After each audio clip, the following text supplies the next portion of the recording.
Emprendedor.com.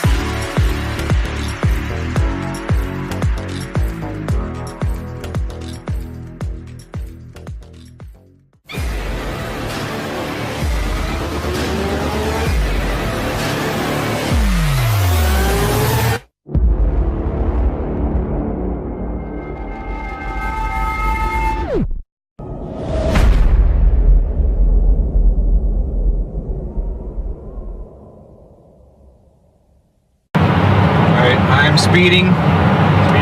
Speeding. 5, 4, 3, 2, 1. The world is changing faster than ever. What used to take decades is now taking years or even months. What you see right now is the illusion that people have had for many decades about the workplace being this secure place to work the rest of your life. For the first time in the history of our nation, our children will not do as well as us. We've seen our friends get laid off. We've been laid off. We've had our pay cut. People are overworked and underpaid. They seem to have less time and less freedom. They live under constant pressure. This is going to be forced.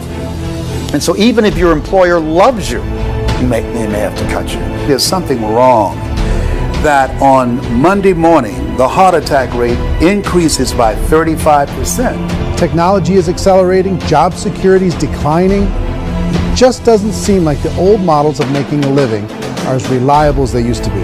Every aspect of our lives, there's a better way out there, but we're still doing it the old way. We live in the greatest country on the planet, and there are a lot of people sitting around complaining and being cynical. Like everyone's whining about this old model, and I'm like, why don't you leave it? Look at all this over here. Look at all this opportunity. Since so much of our lives revolve around our work and the way we make our living, many people are thinking there just has to be a better way. The biggest challenge facing our world today is not making money, is what are we going to do with all the displaced, unemployed people? People are afraid that they're going to make the wrong decision. People are afraid of the unknown. People are afraid that maybe I don't have the skills. Hey, sports fans, industrial age is over. It's dead. It's dying. That's why going to school to get a job is an obsolete idea. A steady paycheck is an industrial age idea.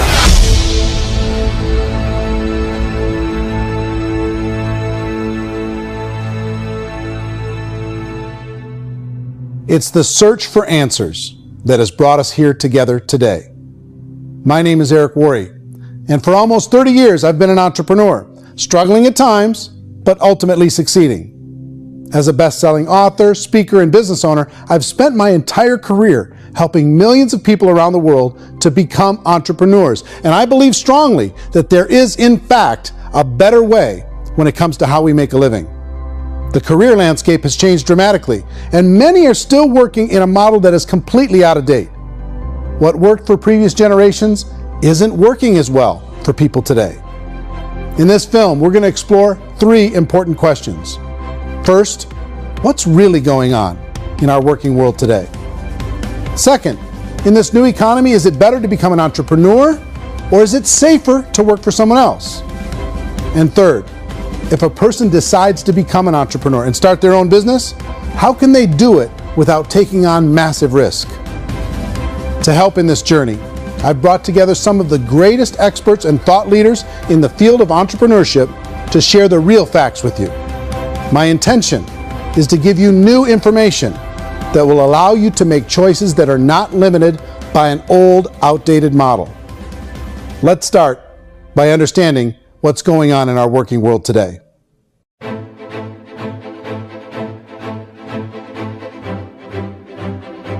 Let's look at unemployment. 30–40% of the people are honestly not working, but would be working. What our government does is if you haven't found a job in 6 months, we don't call you unemployed. We pretend you dropped out of the labor force. I've often said that unemployment, particularly structural unemployment, that's unemployment due to technological changes, is the first sign of economic growth. Think of it, 10 people live on an island. They go out every day and fish. One day, new technology shows up. A missionary brings them a net. Now, using the net, one pilots the boat, one throws the net. 2 fishermen can do all the work 10 used to. That's a 500% increase in productivity, 2 doing the work of 10, in one day. You don't have to learn a lot to learn how to throw a net instead of throw a fishing line. The island's got a big problem. 80% unemployment. But the island still has all the wealth of the fish because the 2 people produce as much fish as 10 did. Now, of course, looking back in history, these changes used to take thousands of years. And during that time, we went into farming and transportation. Some of us became doctors and some teachers and lawyers, and we developed all these new professions and new manufacturing jobs. Today, these changes are occurring literally in one day when a new technological advance occurs, and we don't have the social structures to deal with it or to retrain the unemployed people. So one of the things that I think is interesting as I travel across the country and really travel around the world is the way that we work and the way we get paid for work is changing pretty dramatically. On a global basis, everything is being turned upside down because of the rapidly advancing technologies. They are eliminating many jobs, and we have been left with many people not prepared for the jobs that exist. A lot of demand in public companies was to squeeze out all the fat and to get just as much margin as we possibly could, and fat equals humans. So this idea of job security in information age is so obsolete, but it's still taught inside our school system, and that's where the problem starts. There's no financial education in school system, and people are still trained to be employees who work for that paycheck. This is a chart on the middle class. What's happening in the middle class, those that went to school, their incomes have been coming down for years. And parents still say to their kids, go to school, get a job. Now what happens to all those middle class people who are dropping off the ends of the chart? Well, they become what's called working poor. And this is what happens to working poor. But they say poverty is ending. Well, poverty may be ending, but working poverty is going up. And this is food stamp usage. So food stamp usage in America is going through the roof right now because people cannot earn what they call a living wage. Most people have experienced financial pressures that I think are probably greater than they have been in the past. If you're not working for yourself, then it's going to be a pretty hard road for a lot of people. Today, if you're going to control your future, the 40-40 plan is gone where you can graduate from college and get a job and work for 40 hours a week for 40 years. That day is gone. So some of these charts actually tell you what's going on. And this is a really interesting one, you know. People are going back to school because if I go back to school, I'll get a nice job. But this is what's happening to, it's called Sallie Mae, which is the student loan guys. Student loan is going through the roof. It's now over $1 trillion, and student loan debt is worse than credit card debt. So when people stopped using credit card, the government got people into student loan debt. And the problem with student loan debt is you can never be forgiven. See, with credit card debt, you can declare bankruptcy and all's forgiven. But student loan debt, you can declare bankruptcy, you still owe it. It's the worst of all debt. But this is the next picture. Look at this chart here. This is what's happening to wages of college graduates. It's going down. So you go to college, you rack up all this debt, but you earn less money. Now, that's not that intelligent. Average person who's been working a lifetime in America today is ending their lifetime at 65 with about $41,000 in assets. They earned just enough to survive. I think in the United States we have something like 17 trillion in debt. That's just the federal government debt. We got another 2 in municipal and in other, let's call it almost 20 trillion government. We've got 40 trillion in private debt. That comes up to close to 60 trillion. When you then add something we never had before, what you were talking about, when we look at the unfunded portion of Social Security and primarily Medicare, Medicaid, that at the most conservative estimates from outside firms, Kleiner Perkins, 67 trillion and growing. That's more than all our other debt. There's less conservative estimates that say it's 84 trillion or higher. I added up conservatively $127 trillion in total debt. Debt is a financial drug. When you take it to excess, it's like taking a drug. Yeah, it makes you feel better, it enhances your performance, but at a huge cost, eventually it kills you. And so that's what happens. We keep doing more and more debt, and you get less and less results, just like a drug, until the debt gets so high that it crushes the whole system. That's where we're at, 8.2 times GDP. You know who I feel sorry for? I feel sorry for the person who dreads going to work, who is sick to their stomach on Monday morning, who hates their alarm clock, who gets a little glimmer of hope on a Wednesday because it's hump day and says, thank God it's Friday. and they live for those 2 days a week where they get to be themselves and they don't have to be around people they don't like, and they don't have to play the political game in the office, and they don't have to live this half life. The person that works 50 weeks a year just to be able to have the 2 weeks for vacation. And you know what happens to most of them nowadays? They don't have a vacation. They have a staycation. They have time off of work, but they don't get to go where they want to go because they're overextended. They've got all this debt. They got all this situation. They hate their alarm clock. They can't sleep until they're done. They have to spend most of their life in traffic.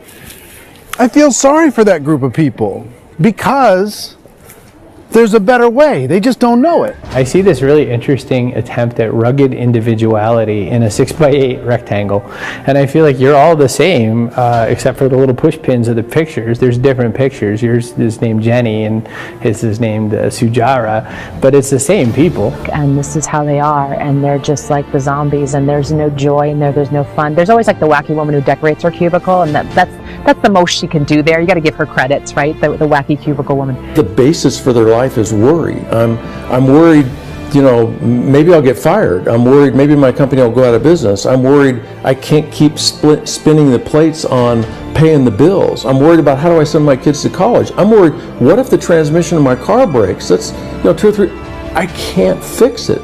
People live in a sea of worry, and it eats at them. Those signs that people held up during the Depression didn't say looking for gainful employment in a cubicle. It said looking for work. Work is what we're looking for. Job is just a unit of measurement. Work is what we're going after. It's time to look in the mirror and say, it's not the economy, it's my economy. It's my little world of where I am. I need to improve. I'm not going to wait for the economy to come back, because frankly, the economy is doing great in this country. So I'm here on Wall Street, the financial center of the universe, the financial capital of the world. This is where most people's money goes to at least be held for a time, right? With interest rates in banks being effectively zero, and many experts are predicting it's going to stay at zero for the next 10, 20, even 30 years, people feel like they don't have any choice but to put their future into equities, to put their future into the hands of other people on this stock market, and hope that the stock market goes up, hope that the stocks that their advisors pick or that they pick goes up. That's one way to go, I guess. It's my personal belief that if you put your future into the hands of yourself, in other words, you have earning power by yourself, I think you're a better investment than these guys. I think controlling your future is a better option than handing over your retirement to these guys. The average household income in the United States is approximately $50,000 a year, what they call the middle class. To reach the top 25% of income earners, you'd need to earn at least $90,000 a year. To reach the top 10% would be a household income of $140,000, the top 5%, $190,000, and to be in the top 1%, you'd need a combined household income of at least $380,000 a year. So here's the question. What do you think would give you the best chance to move up and get to the top 10%, the top 5%, the top 1% and beyond? In my opinion, and in the opinion of many, many experts, the answer is to become an entrepreneur, to become your own boss. I think you have to be a business owner. I can't, the only time I ever say to someone it'd be great to be an employee is when they've already told me they've surrendered. I only tell people who are wounded spiritually that they should be an employee. And it's that feeling that you get when you pick up the backpack off the little Cub Scout and say, "Don't worry, little guy, we'll get you back to the camp."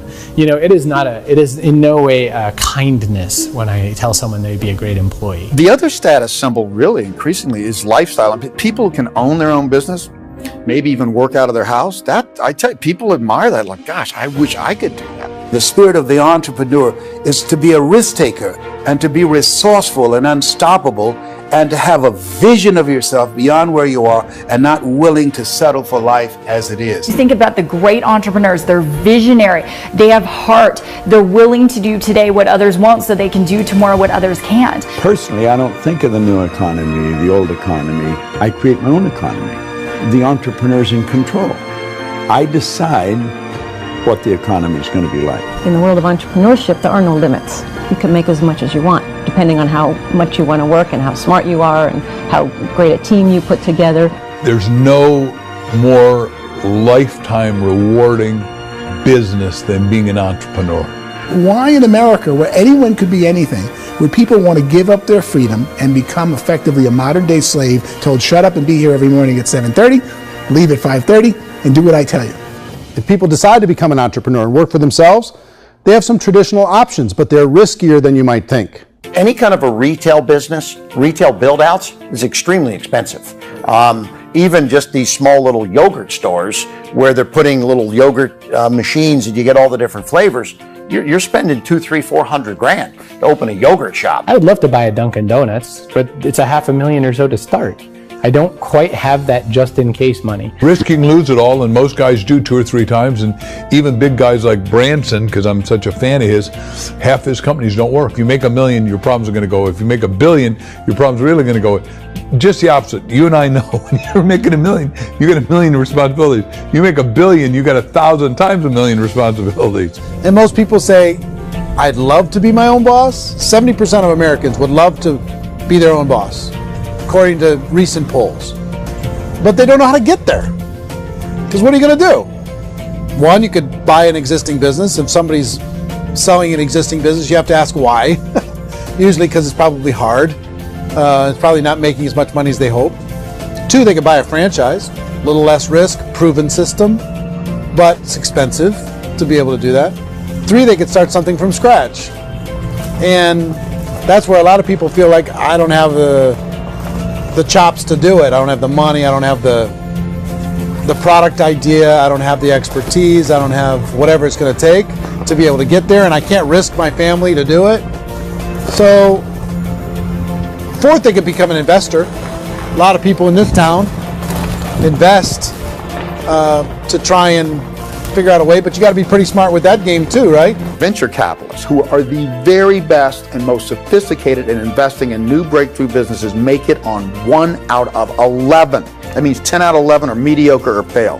Most of them fail. That's the risk there. An angel investor is lucky to get 1 out of 15 or 20. A business is a team sport. Like, I have to have accountants, I have to have engineers, I have to have systems designers, I have to have sales, marketing, I have to have accounting, I have to have mission statements, I have to have legal and all that. The average Joe Schmo, even me, I go out there, I don't have the skills to put a business together. I think the bottom line for the 4 traditional options is they take money, sometimes a lot of it. They take expertise, and they take time. All of that adds up to just too much risk for most people. I bought a business from somebody else and it was a lot of work, and you start wondering, what did I just buy? Because I guess ultimately I own your email list and I just overpaid for it. People that start their own business, they spend a lot of money, they spend a lot of time, a lot of effort to get things started. And the more you invest on the upfront, the harder you typically work at it. I can tell you what the success rate is of a restaurant. What is it? They're crazy enough. About 90% of them fail. About 90%, in how quickly? Year or less. Wow. And if we're talking non-franchise, we're talking franchise, Sure. That's totally different. Yeah. But our students aren't getting franchise restaurants. You got to invest big money. Exactly. And with someone like McDonald's, you've had to work with the company for a long period of time, really know the You even have a chance at investing $1 million. have a chance, and it's a slim chance. What if there was a way that you had all the proven aspects, the comfort aspects, and you could still control your own life? What if there was both? In other words, you didn't have to create everything from scratch. You didn't have to be a super leader. All you had to do, what if there was a proven product already? You didn't have to create the product. And there's a proven system already, proven training already. Everything except an employer. That was the only thing that you didn't have. Do you think more people would be open to working for themselves in that environment?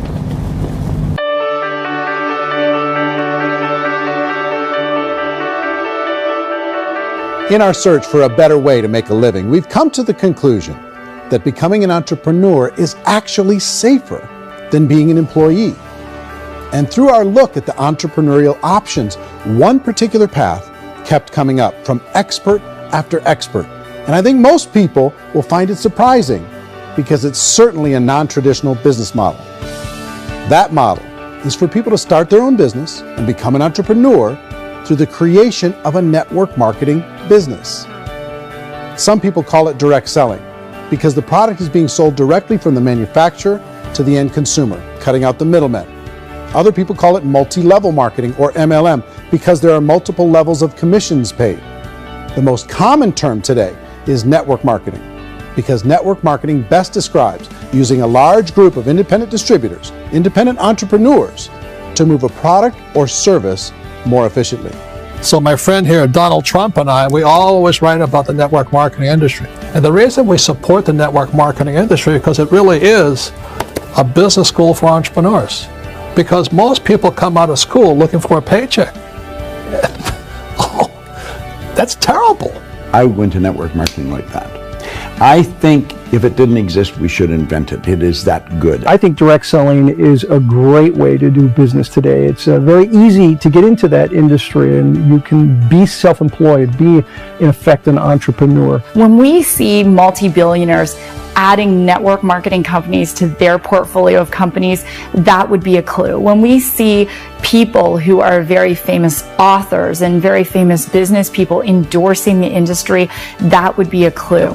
These network marketing companies aren't $50 million companies, they're billions and billions of dollars. They lead the stock market, they're major companies. When we're going to get it?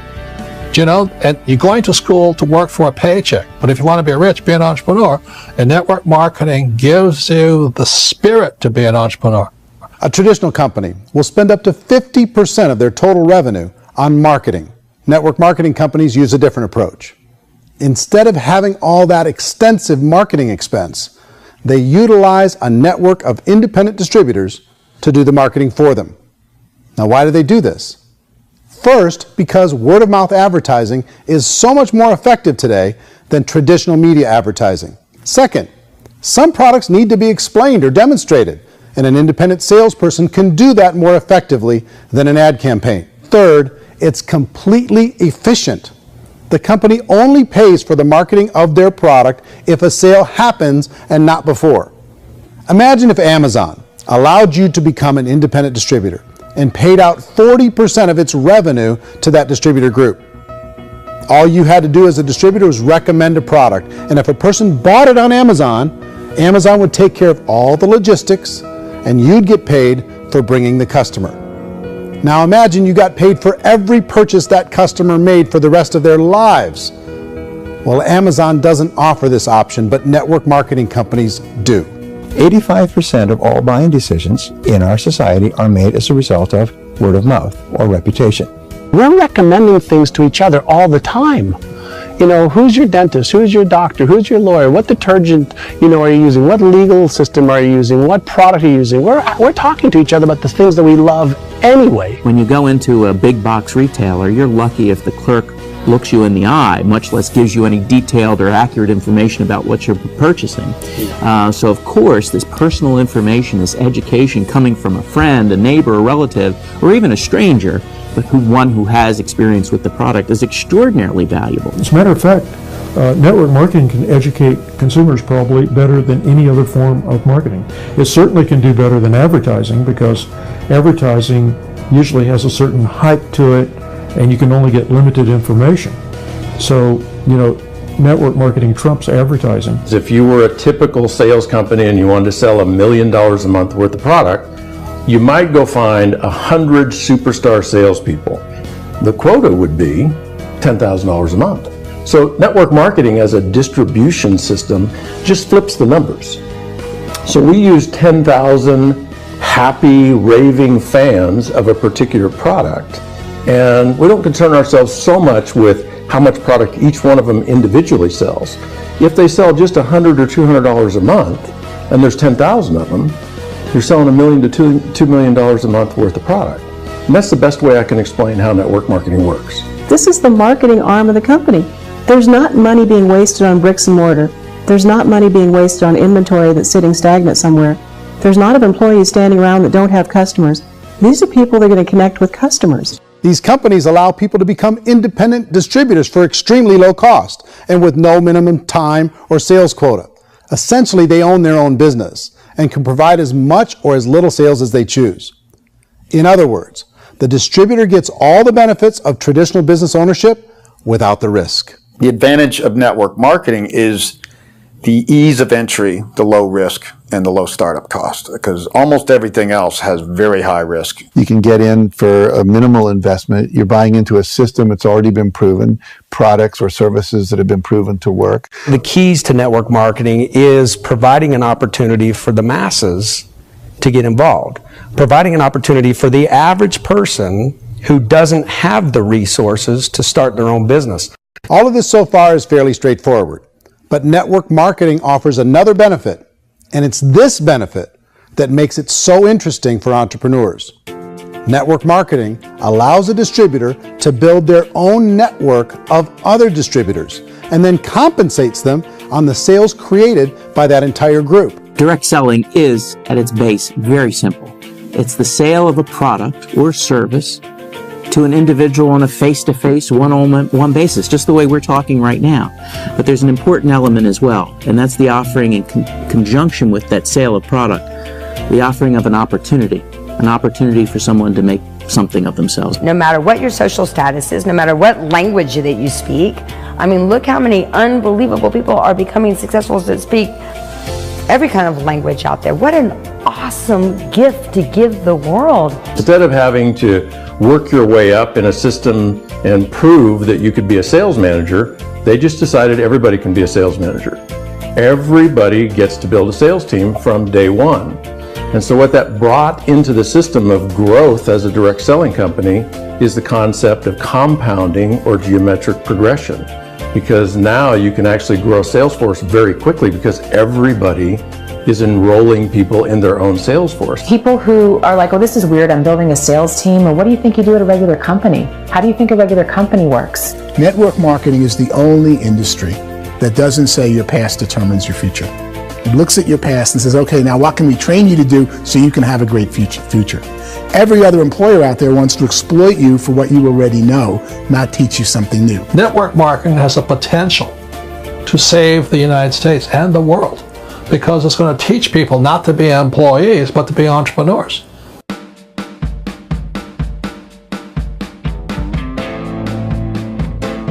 According to the Direct Selling Association, if you add up all the network marketing companies around the world, they combine to do over $178 billion a year in retail sales. To give you an idea of how big that really is, the NFL, the National Football League, does approximately $9 billion a year. The music industry does a little more than $16 billion a year, and the movie industry does about $80 billion a year. Using a conservative average, network marketing companies pay their distributors about 40% of that $178 billion in the form of commissions, which adds up to more than $71 billion a year. That's almost $6 billion a month. It's almost $200 million in commissions every single day. So it's certainly working, and people are making serious money in network marketing. With the growth of the direct selling industry over the last 10, 15, 20 years, we've seen a broader understanding of the channel.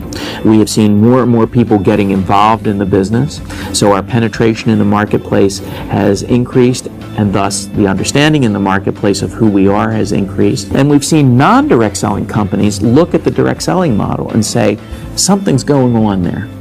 People are making money. Companies are being profitable, individuals are being motivated, product is being delivered to market. Maybe we should explore this.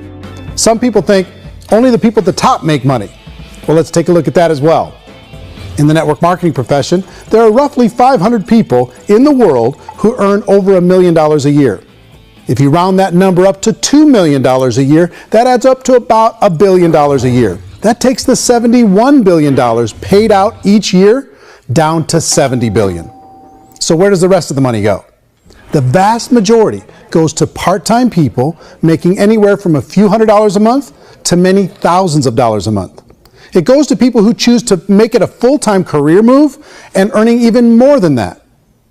Every day, people are using the money they earn through network marketing to pay off debt, have more fun, and improve the quality of their lives. Everyone I know in network marketing has been doing that since the 50s. They go to work when they want to go to work. They stop working when they want to take time with their children to have a leisurely breakfast and discuss issues and drive them to school. They go back to work when they get home, wherever they're working out of. The biggest thing that I've seen is people that have become much happier in their life. MLM has probably made more millionaires of more people in more countries, and I've spoken to them in 67 countries, than any other single form of business, starting from nothing. If they have a choice between working a job for the next 10 years or working a network marketing business for the next 10 years, the result of working the network marketing business will be better. A lot of people within the industry go on and make this a career and do extremely well at it. Network marketing has been nothing but good for everyone I know that's been involved with it because they did it seriously and they played full out and they've been very successful. It's been a constant barrage of success stories and people showing off stuff that they got as a result of it. How many people are involved? Approximately 16 million Americans and 96 million people around the world are currently participating in network marketing. And in a recent poll, 82% of those people report a good, very good, or excellent experience with network marketing. So people are happy.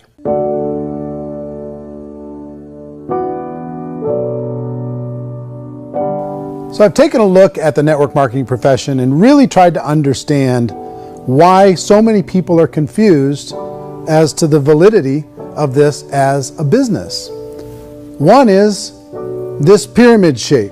People get really messed up with this pyramid. Oh, it's one of those pyramid things. So I just think there are a lot of haters out there who really don't understand the industry and say, oh, it's a get-rich-quick scheme. It's a pyramid. Well, corporate America is a pyramid scheme. You know what I mean? It goes like this. You have thousands of MBAs, let's say working for Ford or General Motors or Coca-Cola. If all these MBAs, they're all trying to get to here, that's a pyramid. Only one guy's going to make it. Every 10 years, one's going to make it. Whereas you look at network marketing, it's like this. So you're here, and your job is to develop other CEOs coming up behind you. So it's an inverse pyramid. In network marketing, it's a very simple concept. If you sell product, you get paid. It is paid based on production. There is no first mover's advantage.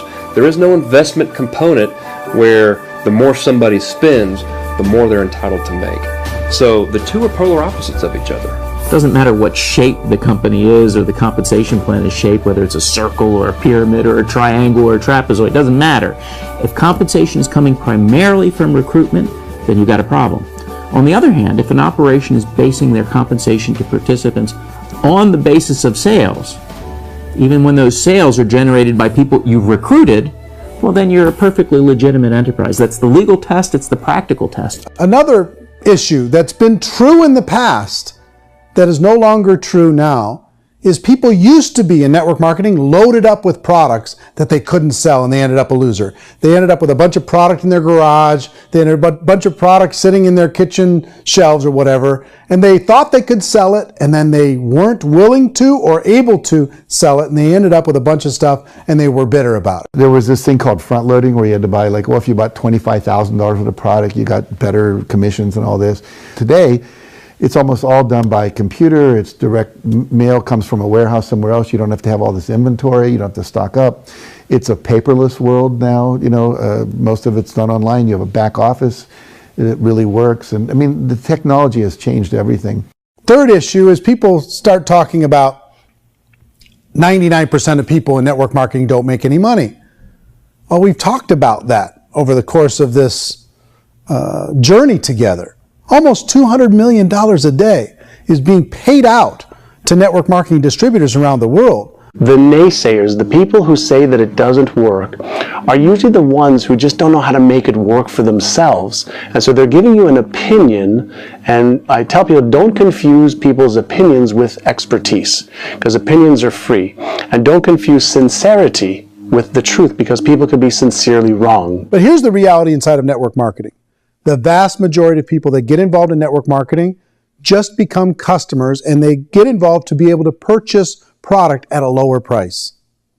If you take Costco as an example, if a person goes into Costco and gets a membership to Costco so they can get a lower price on the product, we don't call that person a loser because they have a bunch of product that they walked out with a smile on their face. Yet when some people want to take a look at network marketing, they say, well, those people, they're just using the product and they aren't earning an income, so they must be a loser. They're not a loser, they're a happy customer. That's the vast majority of people that are involved in network marketing. Now, a smaller percentage of those people decide to go build a business. They earn $300 a month, $500 a month, $1,000, $2,000. That's the bulk of earnings in network marketing. And then there's the few that really decide to take it serious, really decide to build a large network, really work to make that network very, very productive. And those people make huge amounts of money and there's no cap. What I do as an outside economist, just somebody looking at this industry like any other industry I speak and say, look, what's the realities of this? 1% do incredibly well. 10% generate some additional income at pretty low risk and effort. That's not, and 90% of people roughly end up customers. One thing that I think is real when it comes to people's perceptions about network marketing is people put this, and distributors, I think, involved in network marketing have some responsibility for this. They have sometimes unrealistic claims about the product or about the income. Most people who become distributors, they want the money, they want to be successful, but they don't have the skills. They don't know what to do. And when people don't know what to do and they're in a new business, they're scared. And when they're scared, they panic and desperation kind of sets in. So they think everyone they talk to has to get in. So if I talk to you and you say, well, no, I don't have time to do that, they're like, no, I need you. You have to do this or I won't be successful. So I start clawing on you. I start that desperation. So then I start making claims about the product, which are not appropriate, probably not even true. Or I start saying, let me show you how you can make all this money and you don't have to do anything, Eric. And so you just totally misrepresent the opportunity, and you're clingy with people because you think you need everybody to be successful, and you don't. You know, one of the messages that I try to deliver most forcefully to companies as well as salespeople in direct selling is that you don't have to overpromise. The reality is in network marketing, there's a lot of hard work involved. There's a lot of effort. You're going to have to develop yourself. It's a business like anything else. It's going to take some time, but in my opinion, it's better.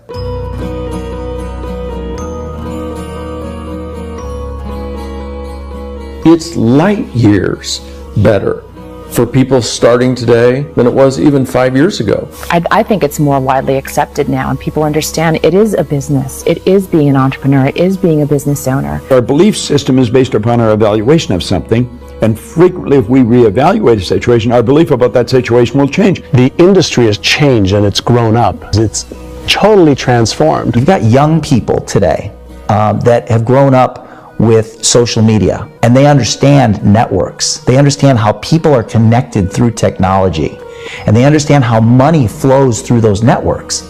So when they see network marketing, they don't see it the way their parents saw it. And we've all learned, the larger industry that you represent, has all learned from those mistakes and flaws and errors that have happened early on. Early algorithms didn't work the right way. That's all fixed. It's like when they design a computer program, they design the program, then they run it, and then they go back through and they debug it. The MLM industry has been debugged. This is the day of being virtual, being able to run a business from your mobile phone. I mean, it's incredible. Companies are getting smarter. They're implementing more consumer protections. They're implementing more compliance training. They're doing more with respect to product research. If you do get involved and you make purchases of inventory, even on a voluntary basis, if you decide that this business is not for you, you can leave and have that inventory repurchased by the company. There's no other business that offers that kind of protection on a voluntary, self-regulatory basis.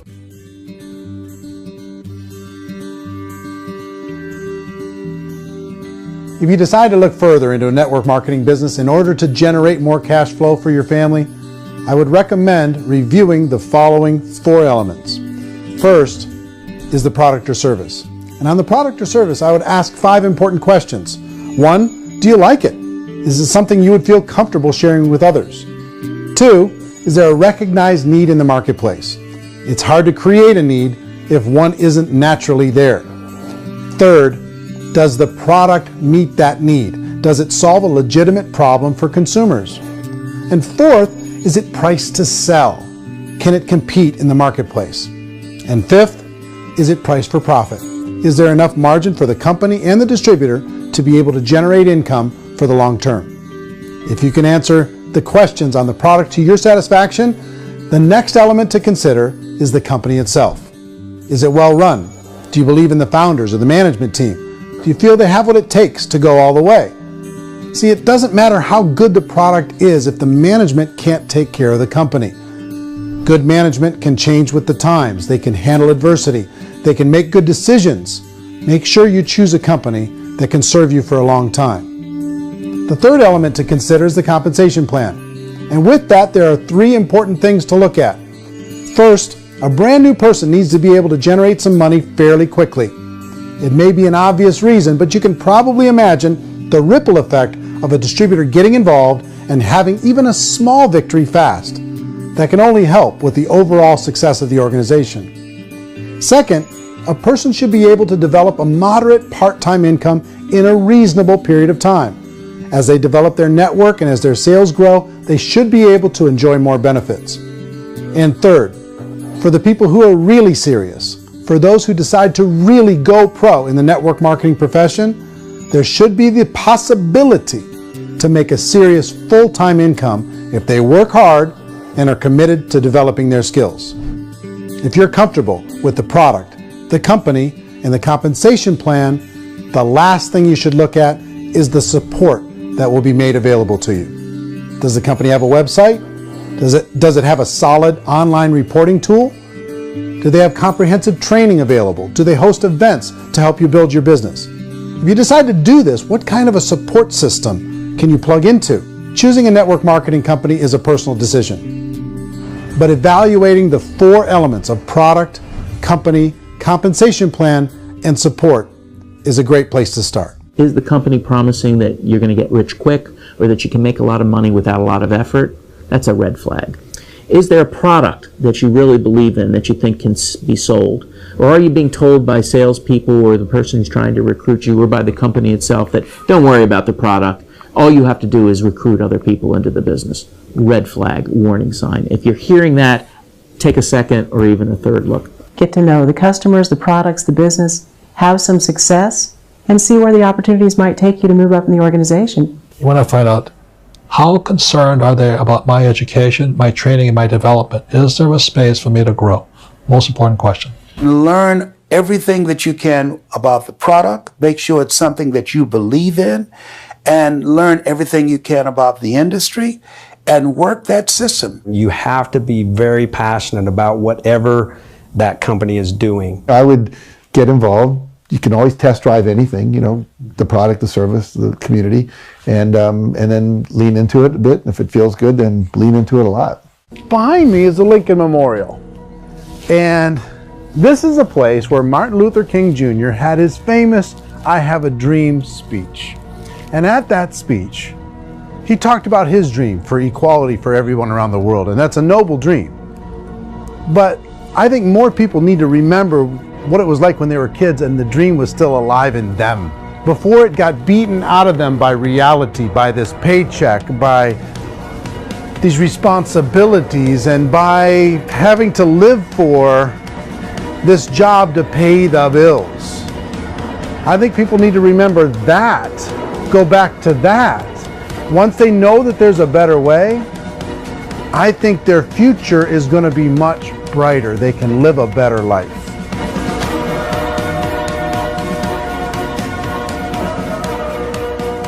So if you're considering getting involved in a network marketing company, let me offer you just a few pieces of advice. First, network marketing isn't perfect. It's emotional, it's challenging. Like any entrepreneurial venture, it can have its up days and its down days. But if you have an entrepreneurial bone in your body, it's just better. Second, if you're gonna do it, decide to be professional. Decide to go pro. It's better to do that than just be this amateur sticking your toe in the water. Third, as any professional, you're going to have to learn some new skills. And I promise you, inside of the network marketing profession, they're not too difficult to learn. Fourth, like anything worthwhile, it's going to take some time. Don't expect that you're going to get to the finish line right out of the gate. And fifth, it's worth it. It's worth it to be able to take charge of your life again. It's worth it to be able to control your own financial situation. It's worth it for the people you're going to be able to spend time with. It's worth it for the things you're going to be able to see and the experiences you're going to be able to experience. It's worth it for the causes you're going to be able to contribute to, the lives you're going to be able to touch, the customers you're going to be able to help, the friendships you're going to be able to develop. I promise you, it's worth it. Remember, most people are searching for answers just like you are. But I do have to tell you the catch to network marketing. If there is a catch, if you want to understand this from an emotional point of view, people say, well, it sounds too good to be true.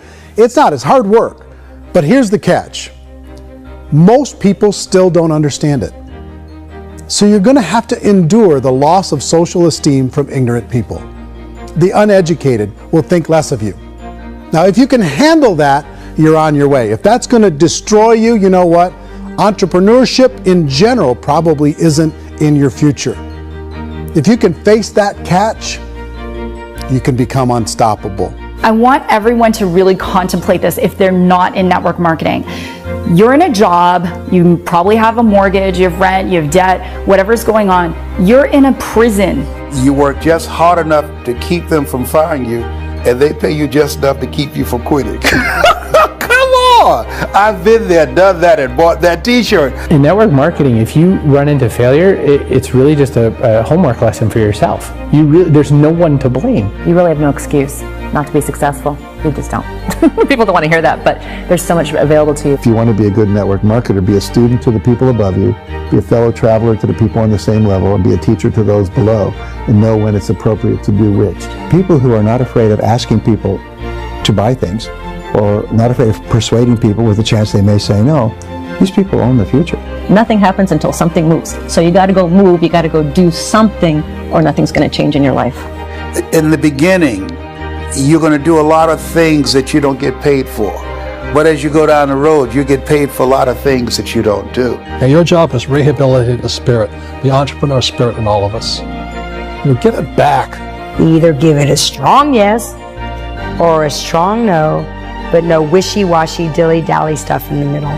There's dreams and there are nightmares, but I believe that the biggest nightmare of all is when you don't pursue your dream. You're going to see some monumental growth in this profession. It's an exciting, exciting time to be involved with the network marketing profession. The next 10 years, I see just exponential growth. When that tipping point comes, it's not a matter of asking somebody, have you ever heard about network marketing? You're really asking them, which company are you building your wealth in?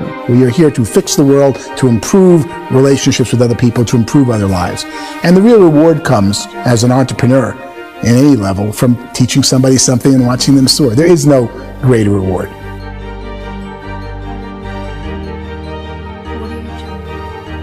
Life's too short to spend it living someone else's dream instead of your own. It's too short to spend it living at a fraction of your potential. Can being an entrepreneur be a challenge at times? Sure. But here's what you get in exchange. It can be yours. Something that you built, something that you created, something that you made happen. This balloon represents your dream. It represents entrepreneurship. My wish for all of you is that you would reach out and grab it. The choice is up to you.